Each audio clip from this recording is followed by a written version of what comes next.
Yeah, just the average price in the sale, we were happy with the price, especially the foot and mouth. I think there are quite a lot of people who couldn't pass, especially from a bit north from here, who were interested in with the foot and mouth, they couldn't. But the cars were in a good condition, and I think the buyers will be very happy, and we were happy with the price too. Yeah, I must say a successful day and very happy with how it went. So yeah, all good. Ek is Martini, ons is vandag hierso by die Mandy aandeelveiling gewees.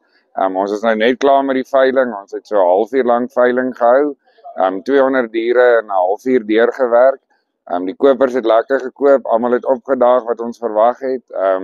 Wil net baie dankie sê vir die Mandy familie vir al hulle harde werk en altyd ons met 'n goeie hart ontvang. Hulle het uitsonderlike diere en dis altyd lekker om hierso te werk.